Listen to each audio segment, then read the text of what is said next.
আন্দোলনকে সফল করতে গিয়ে আমাদেরও অনেক ভাইরা, আমাদের সহকর্মীরা গুম হয়েছে, তাদেরকে হত্যা করা হয়েছে, নির্যাতন করা হয়েছে। আমরা সকলেই বারবার জেলে গিয়েছি। আমাদের উপরে যেই নির্যাতন চালিয়েছে, বারবার রিমান্ডে নিয়ে শারীরিকভাবে নির্যাতন করেছে আমাদের সকলের উপরেই। তো তার যে বিচার সেটা অবশ্যই বাংলাদেশে হবে ইনশাআল্লাহ। এবং আজকে আমাদের যে যে ছাত্ররা, তারা নিজের জীবন দিয়ে দিয়েছে এই বাংলাদেশকে নতুনভাবে স্বাধীন করার জন্য। এবং আজকে স্বাধীন বাংলাদেশে আমরা সকলেই স্বাধীন এবং মুক্তভাবে, মুক্ত আকাশে আমরা চলতে পারছি, স্বস্তির নিঃশ্বাস ফেলছি।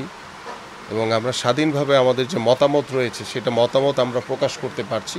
আপনার এই সন্তানের বিচারের জন্য আমাদের জায়গা থেকে যা করণীয় আছে আমরা সর্বোচ্চ করব। এবং আমাদের ভারপ্রাপ্ত চেয়ারম্যান মহোদয় সার্বক্ষণিকভাবে তিনি খোঁজখবর রাখছেন। প্রতিকালীন সরকারকে সহযোগিতা করছি সার্বক্ষণিকভাবে, এবং তাদেরকে সহযোগিতার মাধ্যমে জনগণের যে প্রত্যাশা, একটি অবাধ, সুষ্ঠু, নিরপেক্ষ নির্বাচন, এবং দীর্ঘ 17 বছর ধরে আপনারা কেউ ভোট দিতে পারেন নাই, সে ভোটের অধিকার যাতে আপনারা প্রয়োগ করতে পারেন, এবং স্বাধীন বাংলাদেশে যাতে ভবিষ্যতে বাংলাদেশে যাতে আর কোনো স্বৈরাচারের জন্ম না হয়, বাংলাদেশে যাতে একটি সুস্থ ধারার রাজনৈতিক পরিবেশ তৈরি হয়, এটাই হচ্ছে আমাদের ভারপ্রাপ্ত চেয়ারম্যান দেশনায়ক তারেক রহমানের নির্দেশনা। উত্থানের মাধ্যমে স্বৈরাচার সরকারের পতন হয়েছে।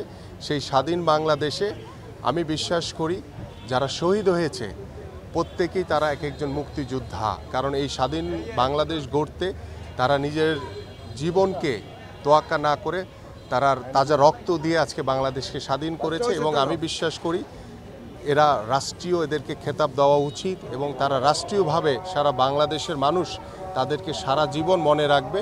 এবং আমরা এই পরিবারগুলোর পাশে বিএনপির ভারপ্রাপ্ত চেয়ারম্যান দেশনায়ক তারেক রহমানের নির্দেশনায় বর্তমানে আছি, ভবিষ্যতেও থাকবো। এবং আল্লাহ যতদিন আমাদেরকে বাঁচিয়ে রেখেছে, আমাদের দল যতদিন বেঁচে থাকবে, বাংলাদেশ যতদিন বেঁচে থাকবে, এই মানুষগুলোর পাশে, এই পরিবারগুলোর পাশে আমরা সব সময় থাকবো ইনশাআল্লাহ। এবং আমরা চাই আজকে যাদের নির্দেশনায় শেখ হাসিনা স্বৈরাচার সরকার সহ যাদের নির্দেশনায় এই গুলি করে হত্যা করা হয়েছে, তাদেরকে যে নির্যাতন, যে নিপীড়ন করা হয়েছে, যারা আহত হয়েছে, প্রত্যেককে বাংলাদেশের মাটিতে তাদের প্রত্যেকের বিচার হবে। এবং আমি বিশ্বাস করি শেখ হাসিনা সহ যাদের অবৈধ মন্ত্রী, এমপি, যাদের আজ্ঞাবহ প্রশাসনের যে সকল, যাদের নির্দেশনায় এই গুলি করে হত্যা করা হয়েছে, তাদেরকে বাংলাদেশে ধরে এনে তাদেরকে বাংলাদেশের জাতির সামনে, বাংলাদেশের মানুষের সামনে তাদের বিচার করা হবে ইনশাআল্লাহ।